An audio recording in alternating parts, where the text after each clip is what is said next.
디모데후서입니다. 1장입니다. 1장 전체를 제가 봉독하도록 하겠습니다. 18절까지 읽도록 하겠습니다. 디모데후서 1장 1절에서 18절 말씀입니다. 하나님의 뜻으로 말미암아 그리스도 예수 안에 있는 생명의 약속대로 그리스도 예수의 사도된 바울은 사랑하는 아들 디모데에게 편지하노니, 하나님 아버지와 그리스도 예수 우리 주께로부터 은혜와 긍휼과 평강이 내게 있을지어다. 나의 밤낮 간구하는 가운데 쉬지 않고 너를 생각하여 청결한 양심으로 조상적부터 섬겨오는 하나님께 감사하고, 내 눈물을 생각하여 너 보기를 원하면 내 기쁨이 가득하게 하려 함이니, 이는 내 속에 거짓이 없는 믿음을 생각함이라. 이 믿음은 먼저 내 외조모 로이스와 내 어머니 유니게 속에 있더니 내 속에도 있는 줄을 확신하노라. 그러므로 내가 나의 안수함으로 내 속에 있는 하나님의 은사를 다시 부르듯하게 하기 위하여 너로 생각하게 하노니, 하나님이 우리에게 주신 것은 두려워하는 마음이 아니요 오직 능력과 사랑과 근신하는 마음이니, 그러므로 내가 우리 주의 증거와 또는 주를 위하여 갇힌 자 된 나를 부끄러워 말고 오직 하나님의 능력을 쫓아 복음과 함께 고난을 받으라. 하나님이 우리를 구원하사 거룩하신 부르심으로 부르심은 우리의 행위대로 하심이 아니요 오직 자기 뜻과 영원한 때 전부터 그리스도 예수 안에서 우리에게 주신 은혜대로 하심이라. 이제는 우리 구주 예수 그리스도의 나타나심으로 말미암아 나타났으니, 저는 사망을 패하시고 복음으로써 생명과 썩지 않을 것을 드러내신지라. 내가 이 복음을 위하여 반포자와 사도와 교사로 세우심을 입었노라. 이를 인하여 내가 또 이 고난을 받되 부끄러워하지 아니함은 나의 의뢰한 자를 내가 알고 또한 나의 의탁한 것을 그날까지 저가 능히 지키실 줄을 확신함이라. 너는 그리스도 예수 안에 있는 믿음과 사랑으로서 내게 들은 바 바른 말을 본받아 지키고, 우리 안에 거하시는 성령으로 말미암아 내게 부탁한 아름다운 것을 지키라. 아시아에 있는 모든 사람이 나를 버린 이 일을 내가 아나니 그 중에 부겔로와 호모네게가 있느니라. 원컨대 주께서 오네시보로의 집에 긍휼을 베푸시옵소서. 저가 나를 자주 유쾌케 하고 나의 사슬에 매인 것을 부끄러워 아니하여 로마에 있을 때 나를 부지런히 찾아 만났느니라. 원컨대 주께서 저로 하여금 그날에 주의 긍휼을 얻게 하여 주옵소서. 또 저가 에베소에서 얼만큼 나를 섬긴 것을 내가 잘 아노라. 아멘. 오늘 두려워 말고 보혈과 성령의 능력으로 복음을 전파하라라는 제목의 말씀을 가지고 디모데후서 1장의 말씀을 나누도록 하겠습니다. 디모데전서와 디모데후서의 쓴 간격은 한 5년 정도로 보고 있습니다. 디모데전서를 썼을 때는 사도 바울이 가택연금 상태에서 쓴 것이 아니라 이제 말하자면 추록이 되었죠. 석방이 되었습니다. 그래서 그 당시에 나와서 여러 군데로 이렇게 다니는 그런 와중에 디모데 전서를 썼고 디도서를 써가지고 그렇게 보냈습니다. 그리고 난 다음에 아마 한 4, 5년 동안 사도 바울은 추측컨대 4차 전도 여행을 다녔으리라고 그렇게 성경학자들은 추측하고 있습니다. 그러는 동안에 큰 사건이 생겼습니다. AD 64년에 바로 로마 황제가 로마 시내를 방화를 했죠. 불을 냈습니다. 그리고 그것이 큰 정치적 위기로 다가서자 네로는 이 일이 기독교인들이 벌인 짓이라고 그래가지고 갑자기 기독교인들에게 불똥이 떨어지게 되었고, 그리고 이제 핍박이 시작되었습니다. 그때 사도 바울을 또 잡혀가지고 지금 로마의 정식 감옥이죠. 그때는 가택연금이었지만은 지금 그때 그 감옥 이름이 마메르티네 감옥입니다. 마메르티네 감옥. 그 감옥에서 추측컨대 2년 내지 3년에 있다가 그렇게 순교를 당한 것으로 그렇게 추측을 하고 있습니다. 당시에 아마 베드로도 같이 잡혔는데 사도 바울은 로마 시민이었기 때문에 로마 시민법에 따라 가지고 참수형을 당했죠. 저도 로마에 가본 적이 있었어요. 그래가지고 그 감옥에 한번 방문한 적이 있었어요. 근데 그 단두대가 아니라 이렇게 목을 이렇게 대고 있는 그 돌 위에 목을 대는 데가 있는데 그 밑에 머리가 이렇게 떨어져 가지고 그 무슨 전설이죠. 사실은 아닐 건데 어쨌든 바울의 머리가 떨어지면서 이렇게 자국이 남았다고 그렇게 그 관광 안내하시는 분이 이야기하는 것을 들었습니다. 어쨌든 그게 중요한 게 아니라 어쨌든 지금 사도 바울은 감옥에 있으면서 위기를 느꼈습니다. 이거 잘못하다가는 이 복음 전도가 문제가 생기겠구나라고 생각을 했죠. 가뜩이나 에베소 교회는 그 아데미 신전이 있는 곳이기 때문에 정치적으로 굉장히 민감한 곳이었습니다. 그래서 사도 바울은 디모데전서에서 신신당부했죠. 그런 것들을 잘 배려해서 정치적인 그런 종교적인 혼란 가운데 빠지지 않도록 언어도 굉장히 이렇게 암호적으로 사용하면서 그렇게 디모데에게 신신당부했던 그러한 글을 디모데전서에서 우리는 발견할 수 있습니다. 어쨌든 지금 사도 바울은 나름대로 자신의 삶이 얼마 남지 않았다는 것을 알게 되었죠. 그래서 유소와 같이 지금 디모데 후서를 디모데에게 보낸 것이죠. 그 내용을 보면은 아주 정말 이렇게 마음이 찡하지 않을 수가 없습니다. 마지막으로 어떻게 보면은 이 사도 바울이 자신의 후계자이면서 또 동역자이었고 아들과 같은 그런 그리고 제자와 같은 그런 디모데에게 신신당부하는 것이죠. 그 내용은 그렇게 복잡한 내용은 아니었어요. 용기를 내라. 두려워하지 말아라. 너는 복음의 사명을 갖고 너와 나와 마찬가지로 그 사명을 가지고 이 땅에 태어났다는 거죠. 그리고 절대로 두려워하지 말고 그리고 내가 가르쳐줬던 알려줬던 그 진리를 가지고 꼭 이 복음을 전파하는데 최선을 다해야 된다라고 그렇게 신신당부하는 것을 알 수 있습니다. 그러면서 이 사도 바울은 1장에서 이 세 가지를 이야기하고 있죠. 우리는 예수님의 생명, 영원한 생명을 가지고 예수 안에 있는 그 생명을 가지고 예수 생명이죠. 그 예수 생명을 받은 그러한 신분을 가지고 이 땅에 태어났다. 근데 그것이 우리의 힘으로 태어난 게 아니라 이미 예전 가운데 이런 사명자로서 복음 전도자의 사명을 가지고 이 땅에 태어났다라고 그렇게 알리면서 자신의 그 처지와 그리고 그 지금 디모데의 처지, 그 두려운 가운데에서도 결코 우리가 굴하지 아니하고 이 모든 상황에서 극복하고 그리고 부끄러워하지 않고 복음을 담대히 전해야 된다라고 그렇게 이야기하고 있습니다.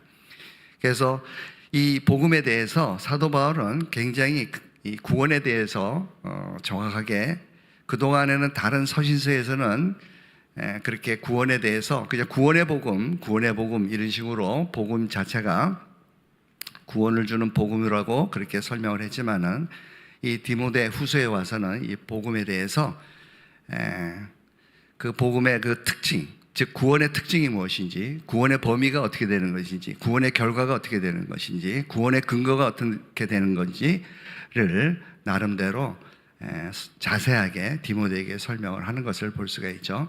그러면서 어떻게 하든지 그 영광의 복음을 우리가 전해서 그 하나님의 기뻐하시는 그 사명을 우리가 감당해야 된다라고 이야기를 합니다. 그러면서 세 번째로는 특별히 내가 너에게 당부했던 그 바른 말, 그 바른 말을 찾기가 참 어려운데요. 그래서 디모데전서를 자세하게 찾아보면은 이 사도 바울이 디모데에게 말하는 그 바른 말을 지켜라. 내가 너에게 알려줬던 그 바른 말이 뭔지를 우리는 알 수가 있는데요. 그러면서 아름다운 것을 또 지켜라라고 얘기를 마지막에 사도 바울이 디모데에게 하는 것을 볼 수가 있습니다.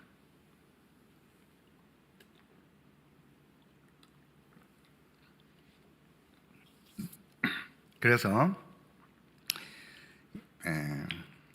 이 아름다운 것이 뭔지, 아름다운 것을 지키라는 것과 그 다음에 바른 말을 지키라는 것이 뭔지를 아는 게 굉장히 중요한 것 같아요. 그래서 이 세 가지를 우리가 한번 살펴보도록 하겠습니다. 이 택하심을 받은 본도자, 우리의 사명이 우리가 선택한 게 아니라 하나님께서 이미 예전 가운데 택한 그 생명을 우리가 받았기 때문에 우리는 그 복음을 전해야 되고, 그 복음은 영원히 사라지지 않고 끝날까지, 세상 끝날까지 그 복음은 영원히 지속될 것이다. 그러니까 우리가 절대 두려워하지 말고 복음을 전하자라고 그렇게 이제 사도 바울은 디모데에게 편지로 우리에게 알려주고 있습니다. 자, 다 같이 디모데후서 1장 1절 읽겠습니다. 하나님의 뜻으로 말미암아 그리스도 예수 안에 있는 생명의 약속대로 그리스도 예수의 사도된 바울은 하면서 자신이 택하심으로 사도 직분을 받았다라는 거죠. 디모데도 동일하게 택하심으로 너 또한 복음 전도자로서 사명을 받았다라고 그렇게 이제 편지로 전개를 해 나가는 것이죠. 자, 그러면서 디모데후서 1장 2절입니다. 사랑하는 아들 디모데에게 편지하노니 하나님 아버지와 그리스도 예수 우리 주께로부터 은혜와 긍휼과 평강이 내게 있을지어다. 그래서 예수 안에 생명, 약속대로 우리가 이런 직분을 받았는데, 디모데 너도 만약에 그 생명의 약속을 받았다면 반드시 우리는 그 은혜와 긍휼과 평강이 우리의 삶을 주도하고 있다라는 것이죠.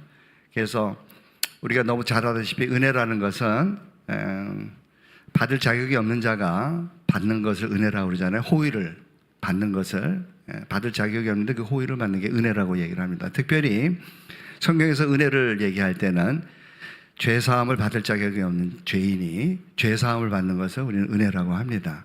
그리고 긍휼은 그 죄로 인하여서 나타난 결과죠. 그 모든 환경들 망가져 있죠. 죄를 짓게 되면은 죄로 말미암는 그런 상황들이 헝클어지기 마련인데요.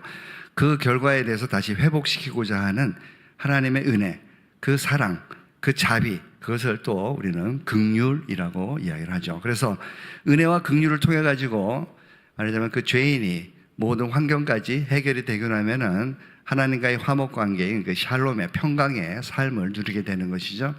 사도 바울은 지금 비록 자신이 그 감옥에 갇혀 있고 자신이 얼마 되지 않으면은 참수형을 당할 것이라는 것을 알고 있었지만은 결국은 하나님께서 그 약속대로 자신의 모든 죄를 해결하시고 모든 죄의 결과들을 해결했기 때문에 그 영광의 면류관을 자신은 받을 것이라고 굳게 믿고 디모데에게도 동일한 그 은혜를 나누고 있는 중입니다.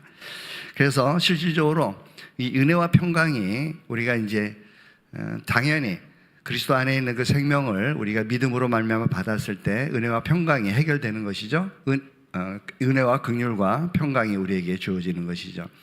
근데 실질적으로 베드로도 보면은 베드로 전서에서 이 은혜와 평강에 대해서 이야기를 합니다. 그래서 그 수신서, 그 베드로 전서를 받는 그 수신자들에게, 그 갑바도기아에 있는 성도들에게 자신이 설명을 하죠. 그러면서 이 은혜와 평강이 어디에서 나오느냐? 바로 택하심에서 나온다는 것이에요. 근데 그 택하심이 뭐냐면은 바로 성령으로부터 순종함과 그리고 예수 그리스도의 보혈의 핏뿌림을 받는 택하심으로부터 뭐가 나온다고요? 지금 설명한 대로 은혜와 평강이 나온다라고 그렇게 알려주고 있습니다. 베드로전서 1장 2절입니다. 다 같이 읽을까요? 시작. 곧 하나님 아버지의 미리 하심을 따라 성령의 거룩해 하심으로 순종함과 예수 그리스도의 핏뿌림을 얻기 위하여 택하심을 입은 자들에게 편지하오니 은혜와 평강이 너희에게 많을지어다 라고 그렇게 표현하죠.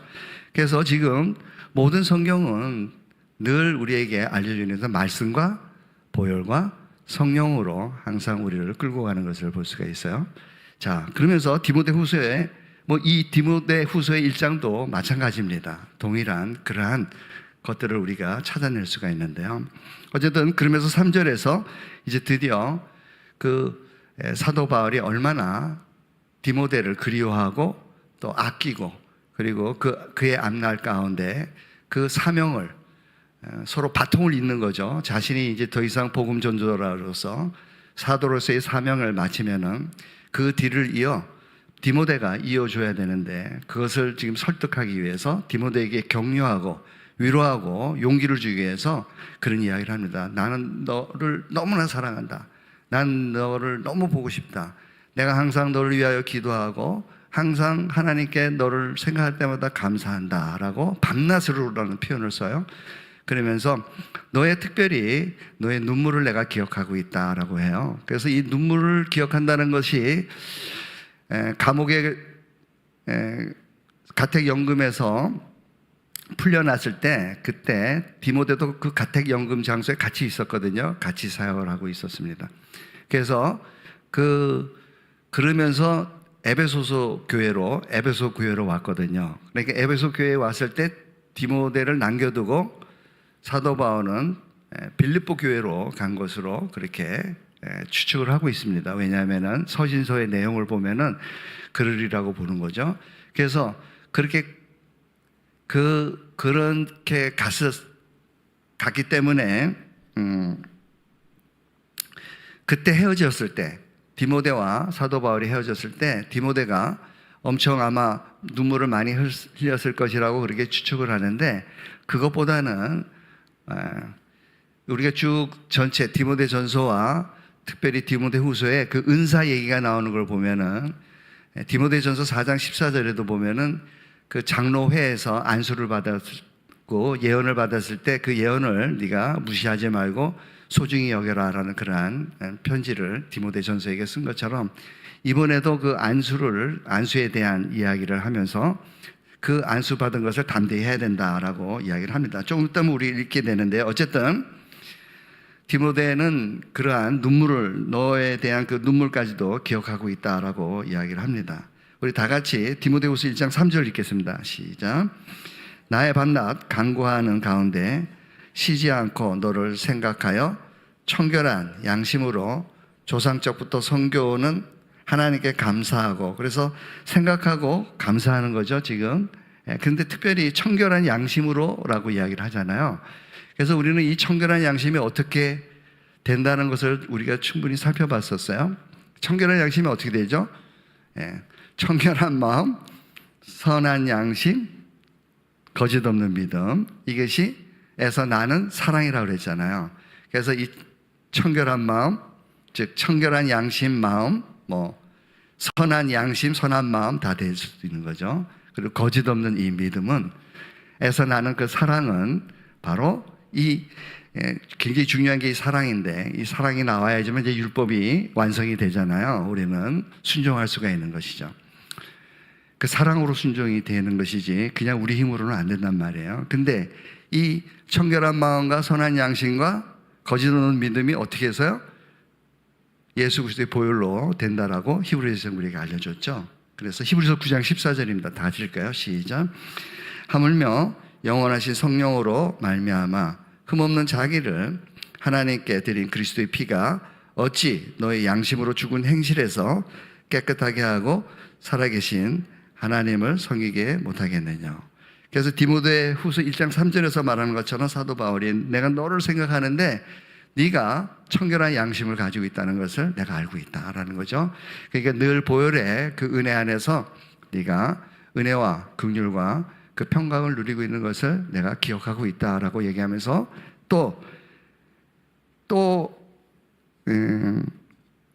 이야기를 하죠. 디모데후서 1장 4절입니다. 이제 눈물 이야기를 하죠.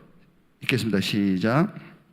내 눈물을 생각하여 너 보기를 원하면 내 기쁨이 가득하게 하려 함이니. 그래서 지금 어쨌든 사도 바울은 지금 자신의 그 택하심과 그리고 디모데의 택하심, 이 신분, 복음을 전하는 그 모든 신분들은 우리의 그러한 결정이 아니라 자신의 결정이 아니라 하나님께서 예정 가운데 택하심을 따라서 되는 일이라는 것이죠. 그리고서 은혜와 긍휼과 평강이 우리에게 임할 것이고, 특별히 청결한 양심, 그것이 거짓 없는 믿음도 이제 곧 있으면 나와요. 당연히 나와야 되겠죠.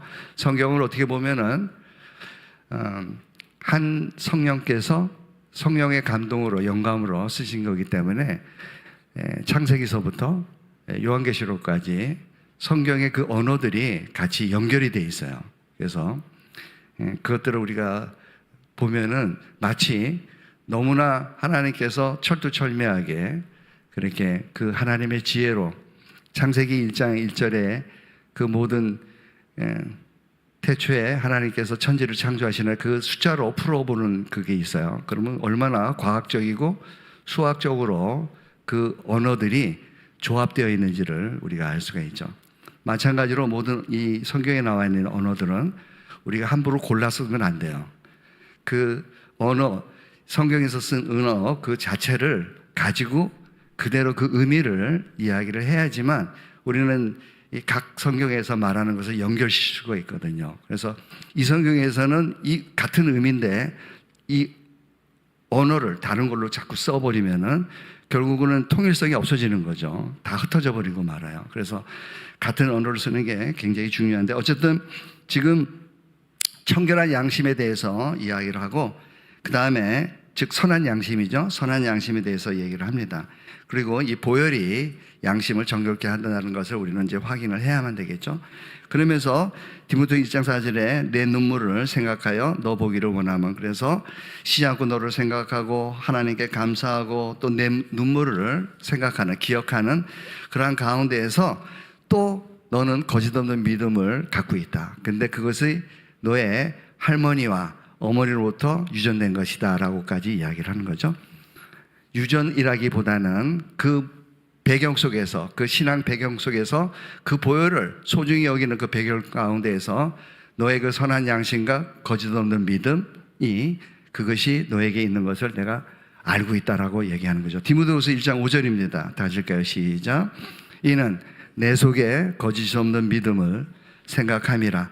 이 믿음은 먼저 내 외조모 로이스와 내 어머니 유리게 속에 있더니 내 속에도 있는 줄을 확신하노라. 그래서 내 속에 거짓이 없는 믿음을 생각하고 있는 것이죠. 늘 사도 바울이 생각했을 때는 이 선한 양심과 거짓 없는 믿음 가운데에서 디모데가 믿음을 잃지 않고 그리고 그 사명을 감당하는 것이고 특별히 그 은사 받았을 때 그 눈물을 기억하는 거죠. 특별히 그 은사가 무엇인지는 우리가 추측을 여러 번 해야 되는데요. 모르긴 몰라도 그 은사는 아마 두려움을 이겨내는 그 용기가 아니었을까, 용기의 은사가 아니었을까, 또는 고린도전서에 나오는 가장 좋은 은사, 사랑의 은사가 아니었을까라고 생각을 하고요. 그 다음에 보면은 이 은사에 대해서 고린도전서 12장에도 은사의 종류가 많이 나오지만은 로마서 12장에도 은사가 나오죠. 그리고 에베소서 4장에서도 교회를 향한 하나님의 선물이 있어요. 은사가 있어요. 그래서 사도와 또 복음 전하는 자이고 목사와 교사가 있었죠.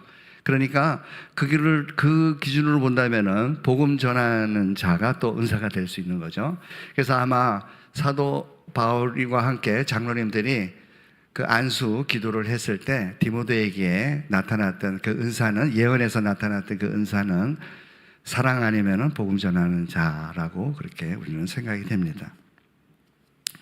어쨌든 중요한 거는 우리가 잊지 말아야 되는 우리한테 중요한 거 복음을 전해야 되는 것이죠. 그런데 우리가 신앙생활 하는데 늘 잊지 말아야 될 것은 예수 그리스도의 보혈의 능력과 성령의 능력이라는 것을 잊지 말아야 되는 것이죠.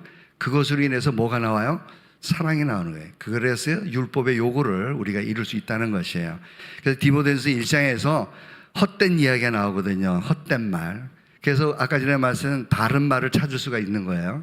헛된 말이 뭐였냐면은 바로 율법을 통해서 구원을 받을 수 있다라고 하는, 그래서 영지주의라는 데 신비주의, 율법주의 같은 그런 것들을 통해 가지고 그 에베소 교회를 교리를 무너뜨렸던 그런 사람들을 조심해야 된다라고 사도 바울은 디모데에게 알리는 거죠. 그래서 그런 헛된 말을 절대로 번지지 못하게 하라라고 신신당부했던 그 내용을 우리는 볼 수가 있는 것이죠. 어쨌든 히브리서 12장 21절 22절에 우리는 그 성경에서 중보사역, 예수님에는 속죄사역, 십자가에서의 속죄사역은 우리가 신학적으로 비하의 신분에서 이루는 중요한 사역이에요.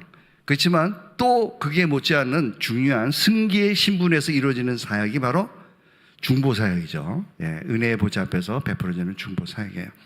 그래서 성경에서는 이 속죄사역과 중보사역이 같이 아우러져야지만 우리는 정상적인 신앙생활을 할 수 있어요. 만약 우리가 예수 그리스도의 복음에 대해서 우리가 좀 있으면 사도 바울이 그걸 알려주고 있거든요. 예수 그리스도의 그 중보사역에 대해서.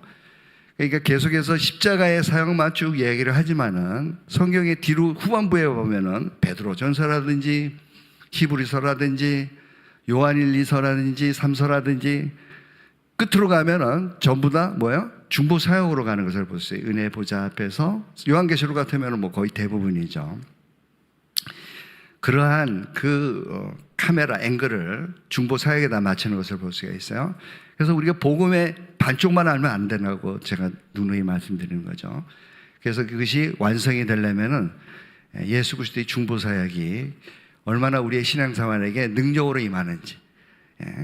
그래서 그 중보사역의 그 핵심이 뭐냐면 바로 성령과 보혈과 말씀이라는 것이죠. 그래서 우리가 좀 더 우리가 살펴보겠습니다만은, 그래서 어쨌든 마음의 뿌리를 박았다 양심의 악을 깨닫고 물로 씻었으나 참 마음과 참 마음이 참된 마음이죠. 참된 마음과 온전한 믿음, 이게 바로 거짓이 없는 믿음이 온전한 믿음이잖아요. 그래서 그것이 어떻게 이루어지죠? 대제사장이 예수 그리스도의 중보 사역에 의해서 이루어진다라고 이야기를 하는 것이죠. 그래서 지금 사도 바울은 나름대로 1장에서의 서론처럼 자신의 그 디모데에게 갖고 있는 영적인 배경들을 끄집어내면서 너는 그러한 상태 가운데에서 이제 담대하게 나처럼 복음을 전해야 된다. 그래서 내가 비록 이 복음을 전하다가 지금 이렇게 어려움에 처해 있지만은, 감옥에 갇혀 있지만은 너는 절대로 내 자신의, 즉 사도 바울의 모습을 보고 두려워하거나 나의 모습을 보고 두려워하거나 부럽게 여기지 말고 너도 네 사명을 감당해야 된다라고 그렇게 요청하는 거죠. 권면하고 있는 것을 볼 수가 있습니다. 디모데후서 1장 6절입니다. 다시 읽을까요? 시작. 그러므로 내가 나의 안수함으로 내 속에 있는 하나님의 은사를 다시 붙일 듯 하게 하기 위하여 너로 생각하게 하노니. 그래서 이 은사가 뭘까? 디모데가 받은 은사가 무엇일까? 보면은 에베소서 4장 11절에 보면은 사도, 선지자, 복음 전하는 자, 목사와 교사, 이렇게 4개가 예수님께서 승천하실 때 교회를 세우기 위하여 선물로 주셨다라고 그렇게 되어 있죠. 그 중에 한 선물, 즉 은사가 복음 전한 자이기 때문에 사도 디모데에게 아마 그 은사가 복음 전하는 자가 아니었을까. 그렇기 때문에 이 바울은 계속해서 너는 복음 전하는 자야, 나처럼 복음을 전해야 되는 자야 라고 그렇게 자꾸 기억을 새롭게 하는 것을 볼 수가 있습니다. 자, 디모데후서 1장 7절입니다. 다시 읽어요. 시작. 하나님이 우리에게 주신 것은 두려워하는 마음이 아니요 오직 능력과 사랑과 근신하는 마음이니. 그래서 지금 두려워하는 마음이 아니야. 복음을 전해야 되는데 하나님께서 우리가 기본적으로 갖고 있는 그 은혜로 말미암아 긍휼과 평강 가운데에서 하나님이 우리에게 준 것은 두려움이 아니야. 우리에게 준 것은 바로 권능이야, 능력이야 라고 얘기하죠. 이 당연히 능력은 누구의 능력이겠어요? 성령의 당연히 능력이죠. 그리고 성령의 능력과 사랑과 라고 나오죠. 당연히 이 사랑도 어떻게 나오죠? 성령께서 부어주셔야만 나온다고 하고 로마서 5장에 나와 있죠. 그죠? 예. 그러니까 성령을 통해서 네가 지금 갖고 있는 게 바로 능력과 사랑을 네가 갖고 있는 거야. 그러면서 또한 네가 갖고 있는 열매가 하나 있어. 성령의 열매죠. 그 근신하는 마음이 제가 갖고 있는 이 개역 성경에는 근신하는 마음으로 그렇게 표현되어 있지만은 우리가 지금 쓰고 있는 개정 성경에는 보면은 절제로 나와 있어요. 절제. 그래서 같은 그런 의미죠. 어쨌든 근신하는 마음이나 조절하는 마음, 컨트롤할 수 있는 그러한 마음이 바로 절제니까. 그래서 이제 그렇게 번역이 됐는데요. 어쨌든 모두 다 성령께서 능력과 사랑과 그리고 절제할 수 있는, 무턱대고 그렇게 미련스럽게 복음을 전하는 게 아니라 상황에 맞춰가지고 디모데전서에 알려줬던 대로 상황에 맞춰서 조심스럽게 미련하게 복음을 전하는 게 아니라 절제하면서 네가 복음을 전했으니까 두려워하지 말고 복음을 전해야 된다라고 그렇게 알려주고 있습니다.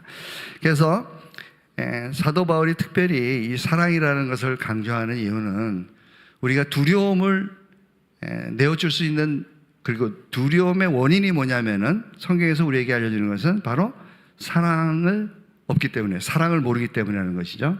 그래서 하나님의 사랑이 우리에게 부음받으면은 우리는 평강 가운데 들어갈 수 있는 거잖아요. 두려움이 사라지는 것이죠. 그래서 지금 사도 바울은 그거를 지금 이야기를 하는 거죠. 그래서 우리에게 준 게 사랑이야. 그러니까 권능도 있고 능력도 있는데 성령께서 우리와 함께 하시고, 그리고 우리에게 열매도 줬어. 절제할 수 있어. 그런 것들 상황을 잘 계산하면서 우리는 사랑으로서 두려움을 이길 수 있는 거야 라고 이야기를 하는 거죠. 그래서 이 사랑하고 두려움을 가장 정확하게 우리에게 대비시켜서 알려준 성경 구절이 요한일서 4장 18절이죠. 다 같이 읽겠습니다. 시작.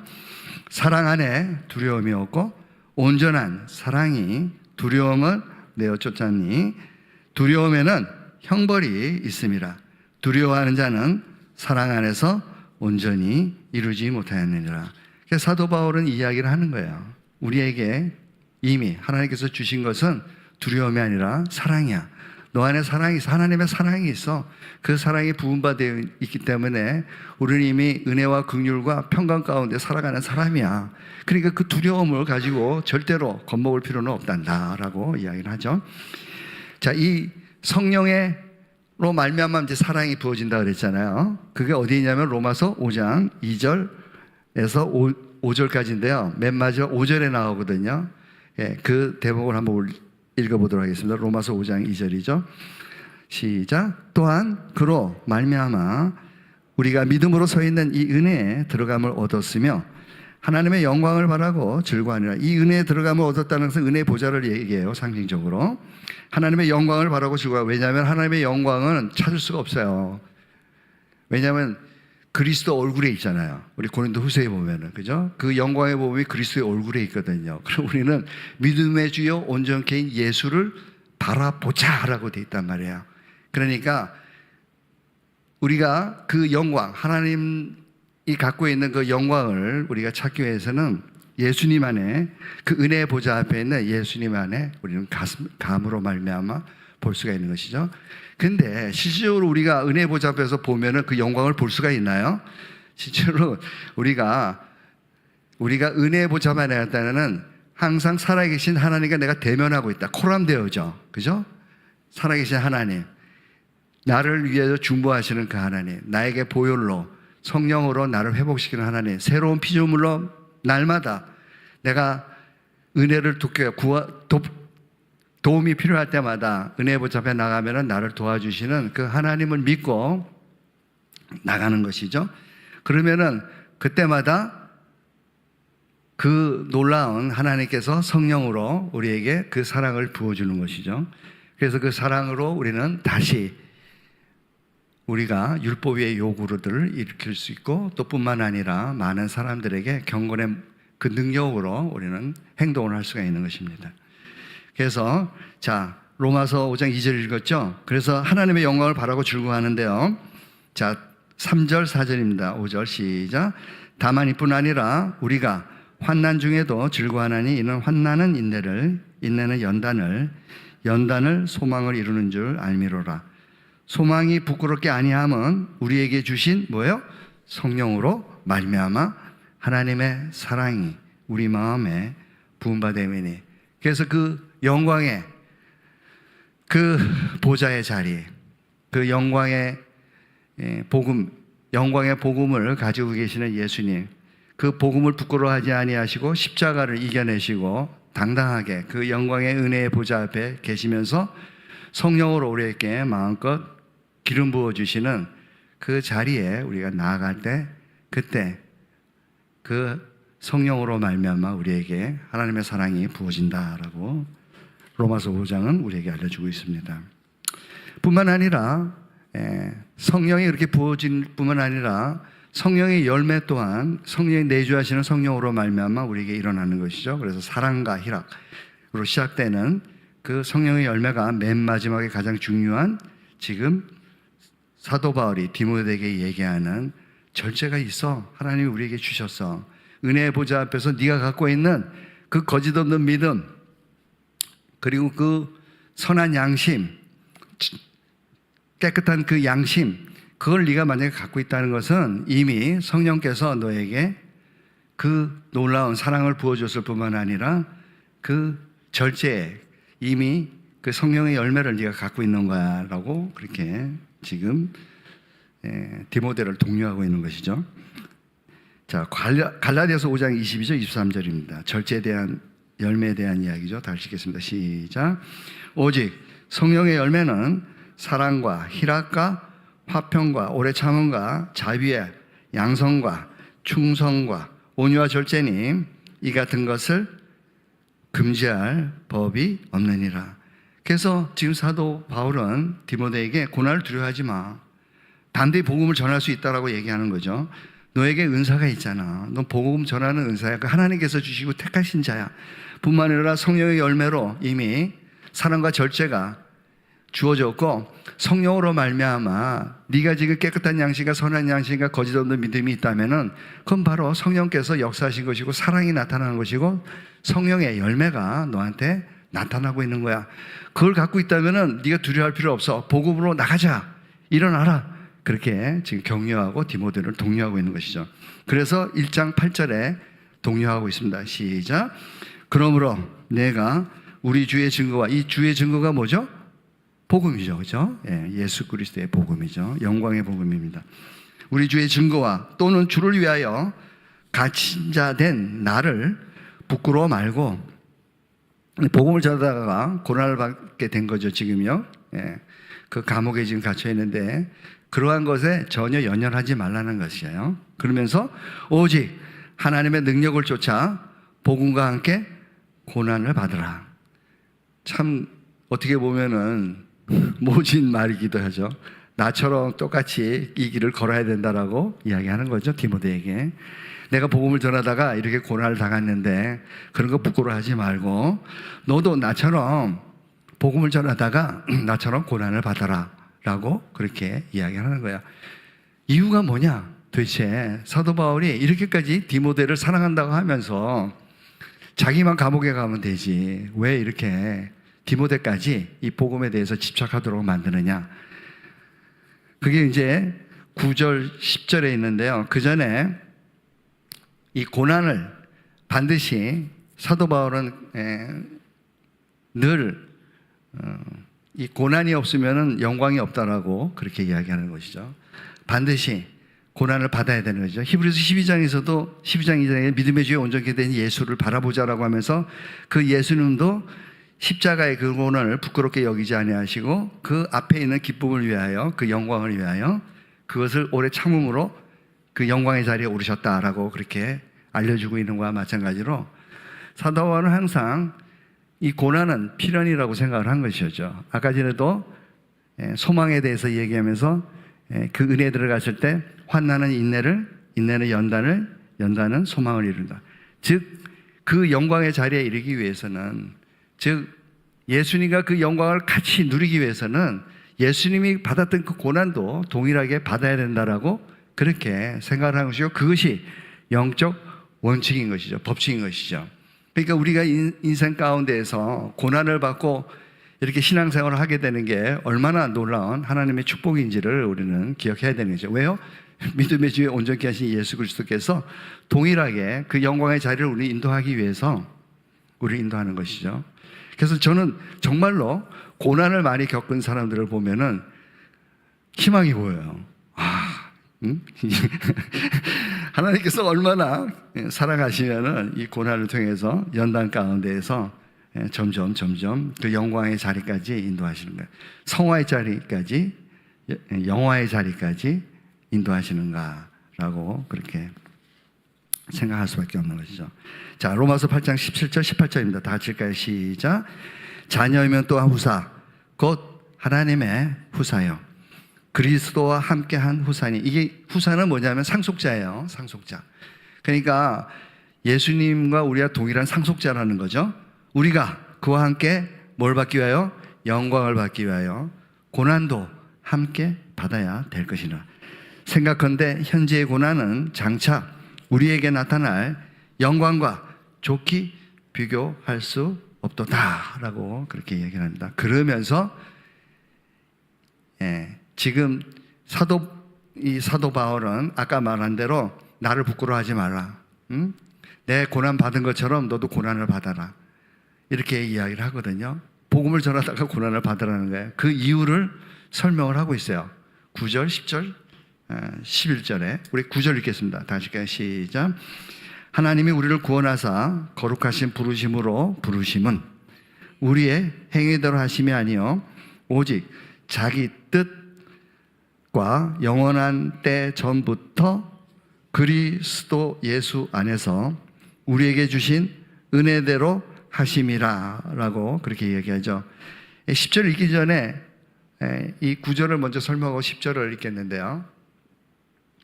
보면은 이제 늘 보면은 구원의 복음 이렇게 이야기를 하잖아요. 근데 구원하사 거룩하신 부르심은 이렇게 나오거든요. 지금 복음의 어떤 특성을 이야기하고 있잖아요. 더 나아가서는 뭐라고 되어 있냐면은 생명 10절에는 생명과 썩지 않을 것으로 썩지 아니할 것을 드러내시는 거라라고 이야기를 하죠. 그것은 부활체를 얘기하는 것이고 최종 영광을 나타내는 거죠. 영화를 이야기하는 것이거든요. 로마서 8장에서도 그렇게 돼 있죠. 예정하시고 그 다음에 부르시고 부르신 자들을 의롭다 하시고 의롭다 한 자들을 성화하고 영화하잖아요. 그죠?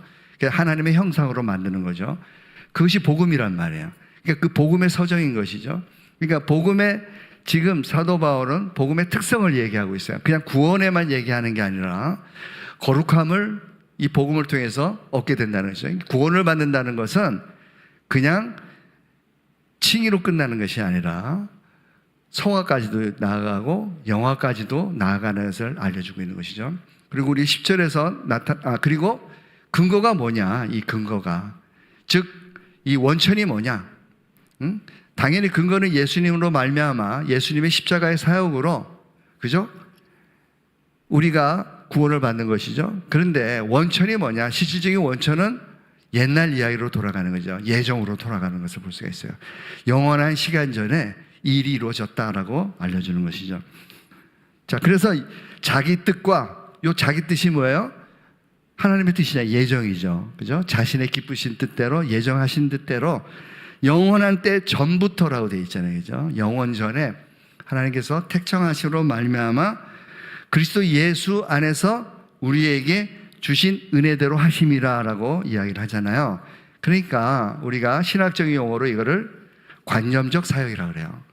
그죠? 그래서 구속 사역이라고도 구속 은혜라고도 얘기를 하면서 하나님과 예수님과 성령님과의 그 세 분 간의 그 협의였죠. 협약. 그래서 이루어졌을 때 하나님께서 예정하신 대로 그리스도 안에 우리를 주시는 거죠. 그래서 우리가 항상 그리스도 안에 이미 영원전부터 있었다라고 그렇게 관념적 사역 안에 있었다. 관념적 그리스도 안에 있었다라고 그렇게 우리는 이해를 하고 있는 거죠. 그냥 엉터리로 얘기하는 게 아니라 성경이 이렇게 얘기하고 있으니까 우리는 그렇게 생각하는 거죠. 물론 관념적이라는 것은 없지만은 관념적이라는 내용을 이제 신학자들은 만들어서 사용하고 있는 거죠. 뿐만 아니라 실질적으로 예수님께서 근거가 뭐냐면 이제 이 근거는 바로 예수님의 나타납니다. 10절을 읽어야지 설명이 되어 있네요. 다 같이 읽을까요? 시작.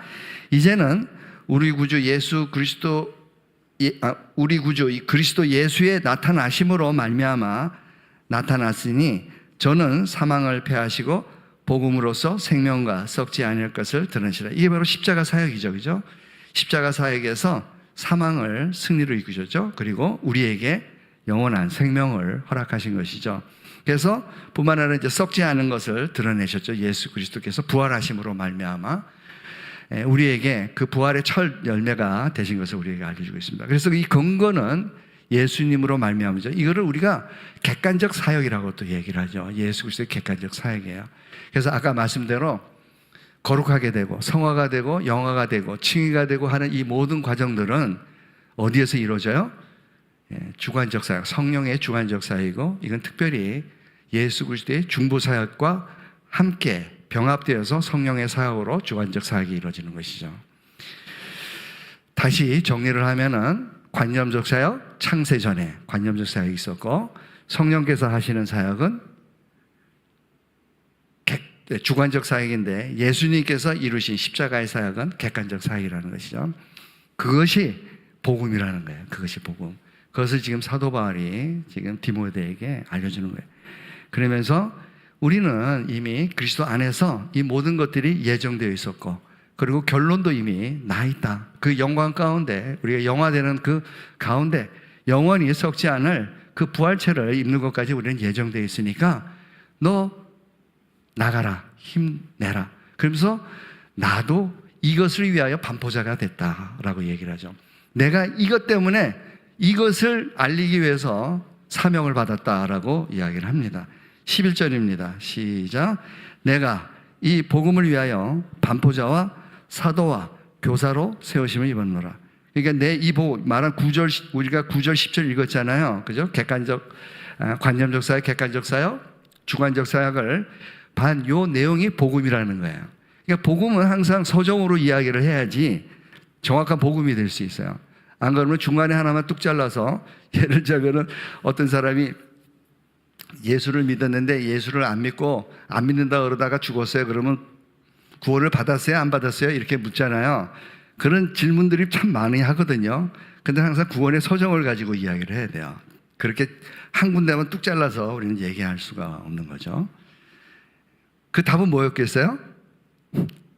그렇게 물어보는 사람이 있으면 하나님께서 창세전에 택했으면 그 사람은 어쨌든 구원을 받을 사람이에요. 이렇게 얘기할 수밖에 없죠. 왜냐하면 결정된 것은 절대로 바꾸지 않으시니까, 미쁘시고 신실하니까. 불변이죠. 불변하시는 하나님이시기 때문에 그렇습니다. 그래서 그러면서 이제 디모데후서 1장 12절에 그 얘기를 합니다. 그래서 이 복음 때문에 내가 반포되는데 내가 이것 때문에 내가 지금 이 고난을 당하고 있는 거다. 그리고 나 하나도 안 두렵다라고 얘기하는 거죠. 디모데후서 1장 12절입니다. 시작. 이를 인하여 내가 또 이 고난을 받되 부끄러워하지 아니함은 나의 의뢰한 자를 내가 알고 또한 나의 의탁한 것을 그날까지 저가 능히 지키실 줄을 확신함이라. 사도 바울은요, 오해를 하게끔 내복음 그러거든요. 내복음. 로마서에 보면은 내복음이라는 표현을 써요. 아니 도대체 좀 교만하다는 생각을 제가 했었거든요. 내복음? 복음은 하나님의 복음이지, 하나님의 복음을 우리가 그 모든 이룬 것들을 우리에게 줬지, 왜 사도 바울은 내복음이라 그러지? 그런데 여기 보면 의탁한 거, 그냥 나에게 의탁한 거, 즉 받은 거예요. 복음을 전하라고 복음을 줬다는 거야. 그러니까 내가 받았으니까 내 거죠. 그렇게 표현하는 거죠. 내 의탁한 것, 그죠? 나의 의탁한 것을 한 것은 바로 복음을 이야기하는 거예요. 하나님께서 나에게 전하라고 준 이 복음, 이거는 내가 끝끝내 내가 전할 것인데, 사실 내가 안 전하라도 이 복음은 영원하게 망가지 않고 끝끝내 전달될 것이다 라고 그렇게 이야기하는 거죠. 그래서 다시 한번 읽을까요? 시작.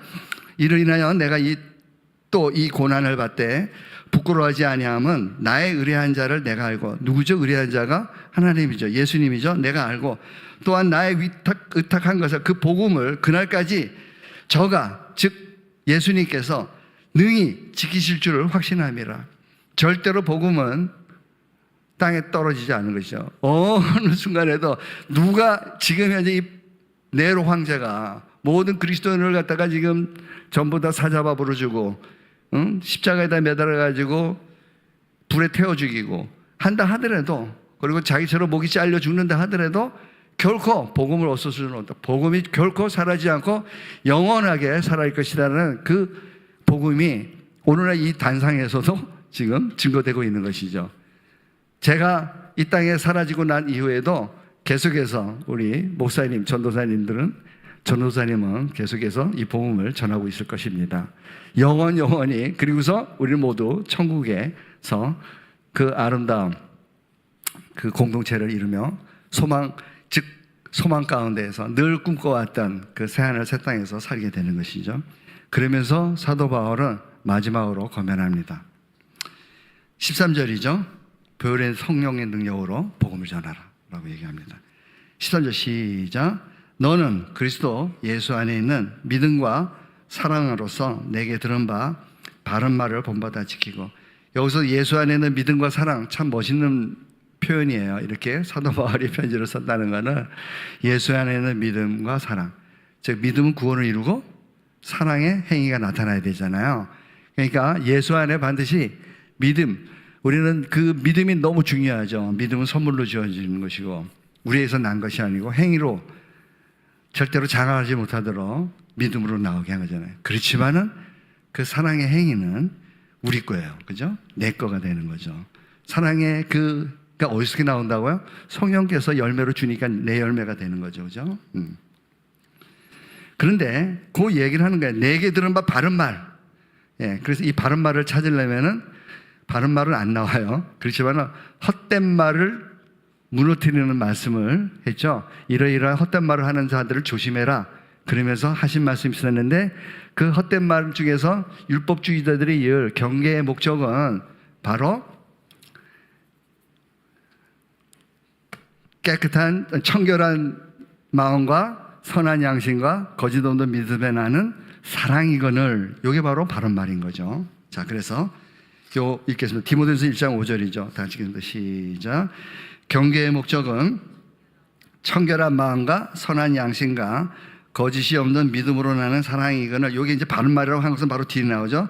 바로 디모데전서 1장 6절에 사람들이 이에서 벗어나 헛된 말에 빠져 율법의 선생이 되려 하나 자기의 말하는 것이나 자기의 확증하는 것도 깨닫지 못하는도다. 그래서 신비주의, 영지주의 이런 데 빠져 있는 이 사람들이 지가 말하는 게 뭔지도 모른다는 거예요. 그런데 너희 이런 헛된 말에 빠지지 말고 지금 사도 바울은 디모데 후서에서 이 얘기를 하는 거죠. 바른 말을, 즉 내가 말했던 청결한 마음, 선한 양심, 거짓 없는 믿음을, 나에서 나는 사랑을 잊어버리지 마라. 그걸 가지고 있어야 돼. 왜냐하면 이 사랑이 없으면은 복음을 전하지 못해요. 사실 사랑하는 마음이 없으면은 복음을 전할 수가 없는 거죠. 예. 하나님을 사랑하든 이웃을 사랑하든 그 사랑을 필요한 거죠. 그리고 무엇보다도 아름다운 것을 지켜라 그렇게 나오거든요. 아름다운 것이 뭐냐면요. 우리는 진선미 하면은 미스 코리아, 그죠? 미스 코리아 보면은 미스 진이 최고 높잖아요. 근데 하나님에서는 미스 미가 제일 높은 거예요. 아름다운 게. 왜냐하면은 예수님이 십자가에서 보인 게 바로 아름다움이거든요. 그 아름다움이 뭐냐면은 아름다움 덕을 또 우리가 선전을 해야 되고 그 아름다움을 표현을 해야 돼요. 그 아름다움은 뭐냐면은 선한을 하다가, 그죠? 선한을, 즉 복음을 전하다가 고난을 받았을 때 그때 그 고난의 태도로서 분노를 하거나 같이 말하자면은 다 무너지는 거죠. 그런 걸 안 하는 거. 그게 바로 아름다움이야. 하나님 앞에서 아름다움이라. 그 얘기가 어디에 나오냐면 베드로전서 2장에 나와요. 베드로전서 2장 14절이니까 15절에 그 얘기를 나오죠. 그래서 나중에 한번 읽어보도록 하겠습니다. 네. 그래서 지금 디모데후서 우리 바른 말 디모데전서 다 읽었죠. 그 다음에 디모데전서 2장 14절에 아름다운 것을 지키라는 그 내용을 미리 했네요. 다 같이 읽겠습니다. 시작. 우리 안에 거하시는 성령으로 말미암아 내게 부탁한 아름다운 것을 지키라. 사실 이 아름다운 복음이에요. 그죠? 복음으로 얘기해도 되는데 이 복음을 전하는 과정까지 포함해서 또 복음이 되는 거예요. 복음을 전하는 태도, 이 태도는 사랑이 없으면 안 되는 거야. 그래서 이 사랑으로서 복음을 전하다가 이렇게 지금 사도 바울처럼 고난을 당하고 모욕을 당하는 거죠. 제가 이제 히즈웨이브 처치에서 우리가 버스킹에서 제가 복음을 전하는 시간을 우리 전도사님이 허락해서 복음을 전하고 있는데요.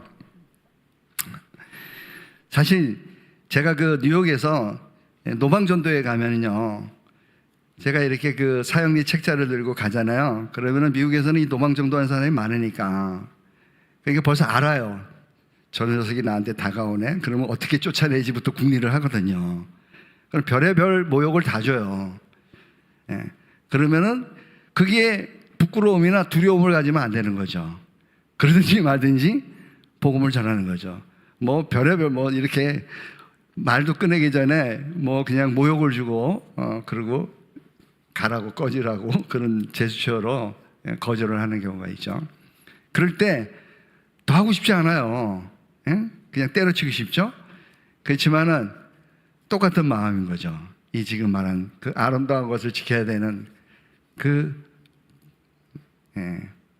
두려워하지 않고 부끄러워하지 않고 복음을 전해야 되는 것이 그런 훈련이 우리에게 나타나면 되는 거죠. 실질적으로 이 아름다움을 이제 우리가 그 아름다운 삶을, 아름다운 것을 지켜야 되는 거죠. 복음을 전하면서 아름다운 것을 지켜야 되는 건데요. 실질적으로 여기서 뭐라 하면 성령으로 말미암아 아름다워서 지키라 이렇게 돼 있잖아요. 그래서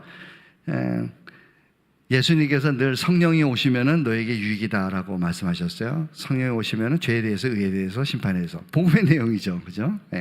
제가 버스킹에서 전하는 그 복음의 내용도 그 내용이잖아요. 죄에 대해서, 의에 대해서 어떻게 구원을 받는지, 예수 그리스도를 믿음으로 말미암아 예수님께서 어떻게 우리 죄를 해결하셨는지 그것을 우리가 알려주고, 오직 예수님을 믿음으로 말미암아 우리는 구원을 받는다는 이야기를 하잖아요. 그래서 지금 그 성령이 오시면은 바로 우리는 권능을 받고 뭐가 되는 거죠? 예수님의 증인이 되는 거예요. 즉 복음을 전하는 자가 되는 거죠. 그러니까 목사나 또는 사도 바울이나 디모데나 복음을 전하는 게 아니라 성령을 받으면은 당연히 우리가 제사를 받으면 성령을 받잖아요. 그러면 권능을 받고 우리는 복음의 증인이 되는 것이죠.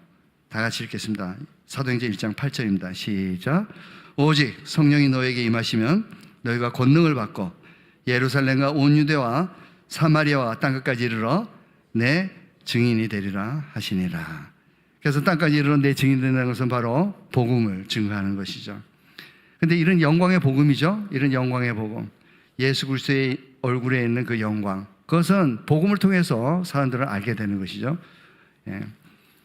그런데 그 복음이 나타나면 어떻게 된다고요? 목사님이 요새 고린도 후서를 하시면서 말씀하셨죠. 갈리는 거죠, 그죠? 망하는 자들과 또 말하자면은 복음을 받아들이는 자들, 또 복음을 받아들이지 못하는 자들이 그렇게 나가는 것을 볼 수 있습니다.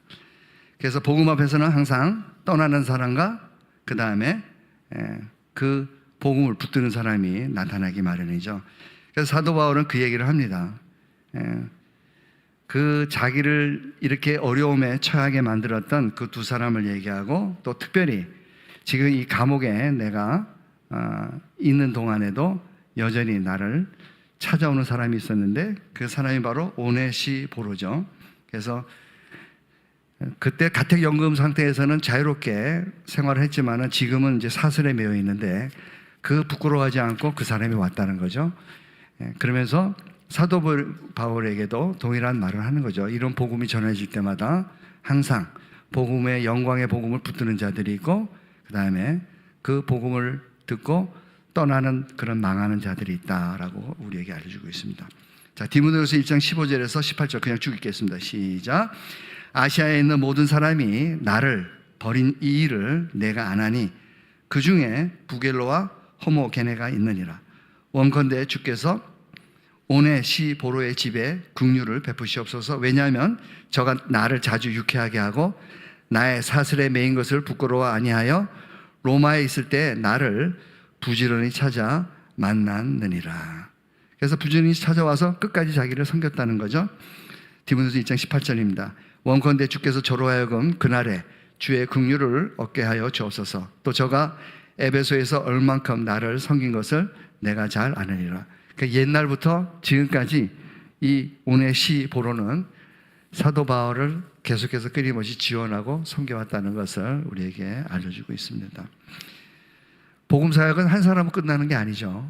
대를 이어서 가는 거죠. 사도 바울에서 디모데에게 넘어간 것처럼 디모데에게서 또한 오늘날 수많은 믿음의 증인들을 통해서 여기까지 왔습니다. 이제 히즈브웨이 처치까지 온 것이죠. 히즈브웨이 처치에서도 끊임없이 이 복음의 사명은 계속 이어져야만 되는 것이죠. 두려움이 아니라 영광의 그 자리에 이르기까지 함께 그리스도의 그 고난에 참여함으로 말미암아 그 소망을 이루어는, 그래서 사도 바울이 당부했던 그 아름다운 것을 지키는 저와 여러분이 되시기를 예수님의 이름으로 축원합니다.